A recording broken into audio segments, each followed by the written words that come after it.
have said nasty things about each other. We have hurt one another.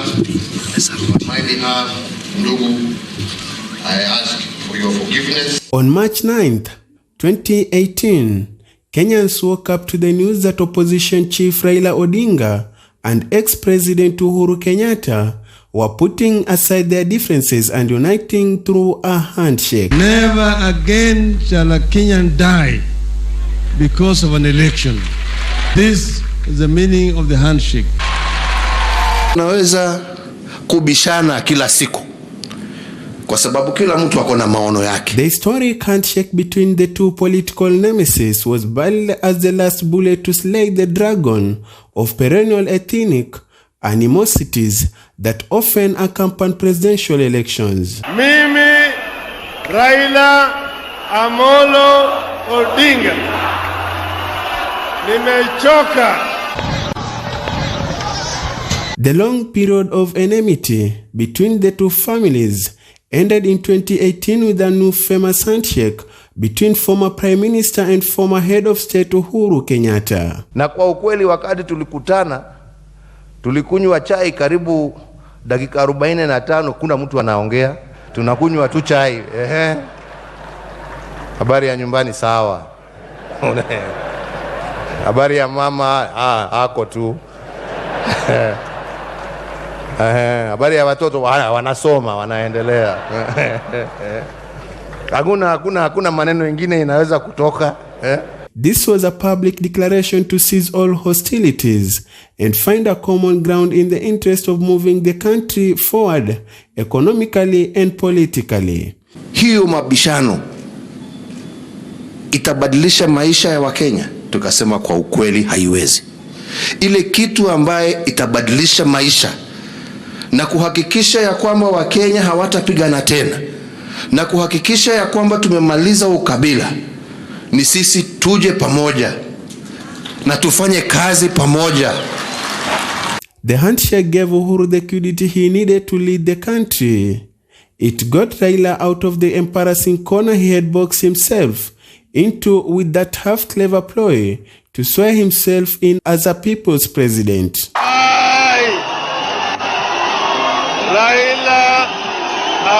Former President Uhuru Kenyatta and opposition leader Raila Odinga's decision to bury the hatchet in the best interest of the country was hailed globally as an act of statesmanship.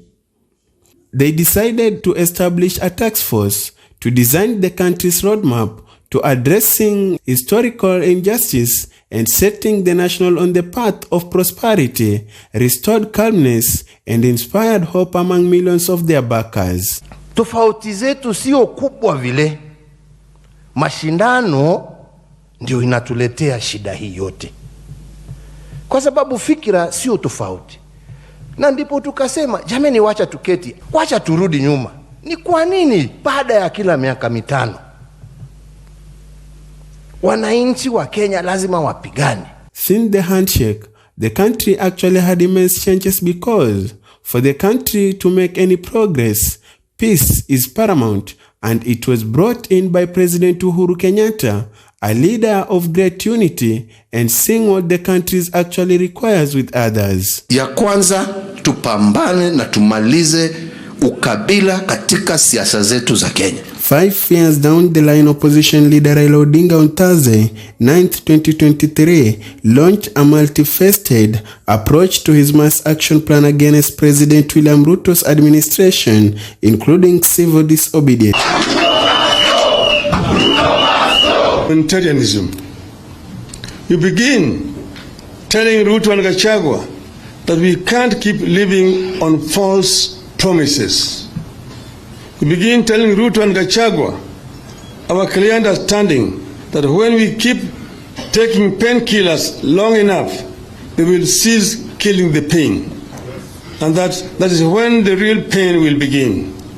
Kenya is ripe for a people's movement for the defense of democracy. This follows the lapse of 14 days ultimatum the Azimio la Umoja One Kenya coalition leader had issued to the president to expedite the opening of the 2022 presidential election servers and address the high cost of living. We have been talking about the rising cost of basic commodities.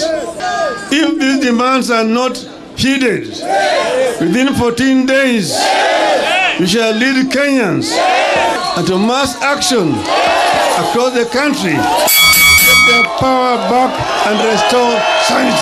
The measures that are expected to pile pressure on the government include charging seats in or occupation of public offices, advancing the resistance in parliament using elected leaders, and continuation of national-wide rallies dubbed People's Barazas.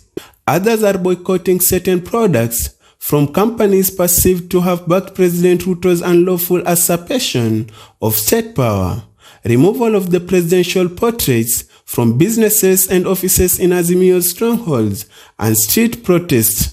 This is a struggle like no other. Tunataka amani Kenya hii. Sisi si watu wafisadi.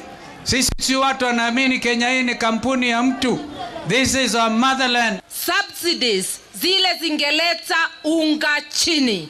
Zile zingeleta gharama ya maisha wapi? Na akasema sirudishwe mara moja.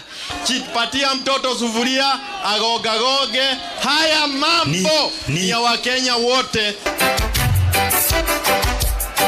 Mr. Odinga has declared that the Ruto administration is illegitimate, citing a whistleblower's data that he insists indicates he won last year's election by more than 2.2 million votes after garnering 8.1 million votes against Dr. William Ruto's 5.9 million. In the results announced by former Independent Electoral and Boundaries Commission Chairman Wafula Chebukati, President Ruto garnered 7.1 million votes, 50.4%, against Mr. Odinga's 6.9 million votes, 48.85%. Ruto William Samoei, number of valid votes, 7 million.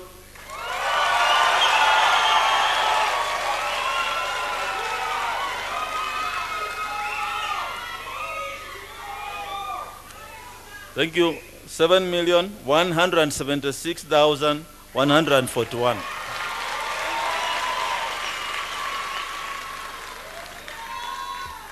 This represents 50.49%.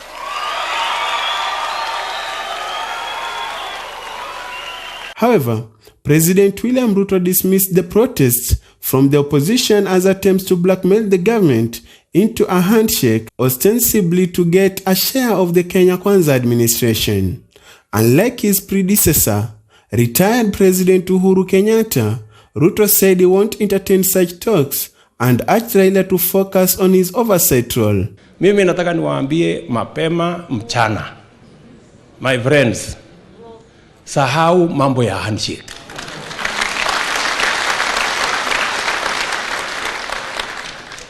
Na msituambie ya kwamba ati hamutaki handshake. We can see you, si tunawajua. So nyamazeni, tuwafundishe vile ya kuendesha maneno ya Kenya. Agades Ikoha, Maisha Prime News.